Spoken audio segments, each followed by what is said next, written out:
आप देख रहे न्यूज फॉर नेशन और मैं स्वाति पांडे आपके साथ। वाराणसी में रैली, क्या प्रधानमंत्री नरेंद्र मोदी को चुनौती है या कांग्रेस के लिए एक अहम संदेश? नीतीश कुमार आखिर क्या बड़ा खेला करने वाले हैं? आखिर उत्तर प्रदेश को ही नीतीश कुमार ने क्यों चुना है? 24 दिसंबर को वाराणसी के रोहनिया विधानसभा क्षेत्र में नीतीश कुमार जाने वाले हैं, जनसभा को संबोधित करने वाले हैं, रैली करने वाले हैं। यानी अब बिहार ही नहीं बल्कि देश भर में भ्रमण करने वाले हैं नीतीश कुमार, और इसे लेकर जदयू ने स्पष्ट भी कर दिया है। पहले उत्तर प्रदेश जाएंगे, उत्तर प्रदेश के अंबेडकर नगर जो है वाराणसी, फूलपुर और तमाम अलग अलग विधानसभा क्षेत्रों में नीतीश कुमार की रैली होने वाली है। उसके बाद झारखंड जाएंगे, झारखंड ही नहीं छत्तीसगढ़ और गुजरात में भी जो है नीतीश कुमार रैलियों को संबोधित करेंगे। तो क्या इस रैली के जरिए नीतीश कुमार ने प्रधानमंत्री नरेंद्र मोदी को चुनौती देने का सोचा है या फिर कांग्रेस को कोई संदेश? आखिर नीतीश कुमार के मन में, उनके मिजाज में चल क्या रहा है, आइए जानते हैं। बिहार के सीएम नीतीश कुमार ने अगले लोकसभा चुनाव के लिए बड़ी स्क्रिप्ट लिखनी शुरू कर दी है। वो सियासी खेल के माहिर हैं, उन्हें एक तीर से कई शिकार करने के लिए जाना जाता है। नीतीश जो कुछ भी करते हैं उसे समझना इतना आसान नहीं होता। वो हमेशा हर रास्ता खुला रखते हैं, जब जिससे गणित बैठ जाए वो उसी के साथ हो लेते हैं। फिर नीतीश ने कुछ वैसा ही किया है। इंडिया गठबंधन को बनाने की जद्दोजहद में शुरुआत से लगने वाले नीतीश ने बड़ा ऐलान किया है। अगले साल होने वाले लोकसभा चुनाव से पहले वो 24 दिसंबर को रोहनिया विधानसभा क्षेत्र में एक सार्वजनिक सभा करेंगे। ये प्रधानमंत्री नरेंद्र मोदी के संसदीय क्षेत्र वाराणसी का हिस्सा है। बिहार के मंत्री और जनता दल यूनाइटेड के सचिव श्रवण कुमार ने कार्यक्रम की पुष्टि की है। इसे सिर्फ पीएम मोदी को ही चुनौती देने की कवायद समझी जाए तो गलत होगा। सच तो ये है कि इसके जरिए सीएम नीतीश कुमार ने कांग्रेस को भी बड़ा मैसेज दिया है। ये बड़ा खेल है जिसे समझने की जरूरत है। रोहनिया वाराणसी का पटेल बहुल विधानसभा क्षेत्र है। 2012 के बाद से हर विधानसभा चुनाव में इस समुदाय ने रोहनिया में निर्णायक भूमिका निभाई है। उस साल अनुप्रिया पटेल ने संयुक्त अपना दल के उम्मीदवार के रूप में रोहनिया विधानसभा सीट जीती थी।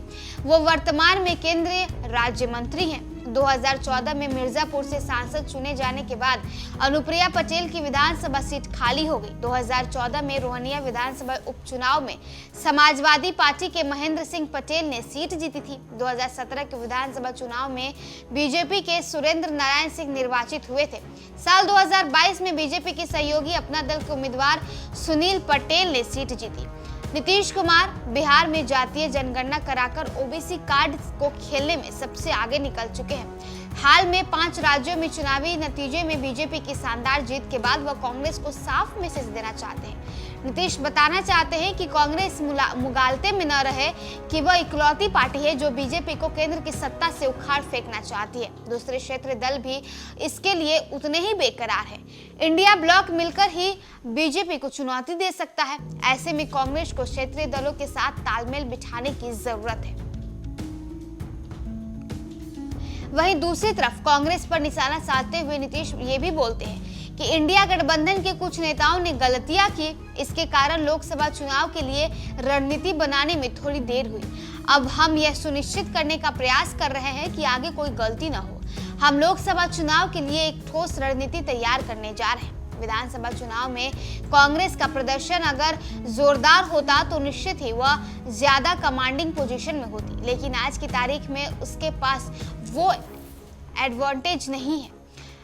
उसने क्षेत्रीय दलों के साथ मिलकर ही अपनी रणनीति सेट करनी होगी। इस पूरे खेल में नीतीश की भूमिका बहुत अहम रहने वाली है। वो कांग्रेस से खफा तमाम सहयोगी दलों को दोबारा मजबूती के साथ एक छतरी के नीचे ला सकते हैं। यहाँ एक और बात जो है वो ध्यान देने वाली है कि यूपी से नीतीश के चुनाव प्रचार का ऐलान विपक्षी गठबंधन की अगली बैठक से ठीक पहले हुआ है। विपक्षी गठबंधन की अगली बैठक 19 दिसंबर को होगी।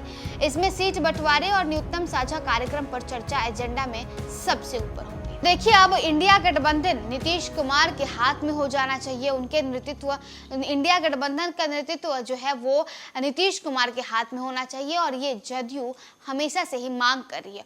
और अब जब 4 राज्यों में कांग्रेस की हार हो चुकी है, इसके बाद ये मांग और भी तेज हो चुकी है। नीतीश कुमार वाराणसी जाने वाले हैं। उत्तर प्रदेश में प्रधानमंत्री नरेंद्र मोदी के उस लोकसभा क्षेत्र को नीतीश कुमार ने निशाना बनाया है। इससे प्रधानमंत्री नरेंद्र मोदी को तो चुनौती है ही, एक तरफ बीजेपी को तो चुनौती है ही, वहीं दूसरी तरफ कांग्रेस को भी एक खास मैसेज नीतीश कुमार देने वाले हैं।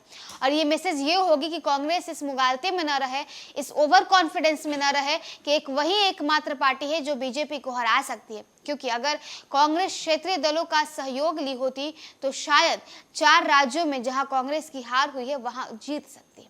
अब नीतीश कुमार की इस रैली के बाद 2024 में क्या असर होगा, नीतीश कुमार को फायदा होगा या नहीं, ये तो भविष्य ही तय करेगी। फिलहाल इस वीडियो में बस इतना ही। आप देखते रहिए न्यूज़ फॉर नेशन।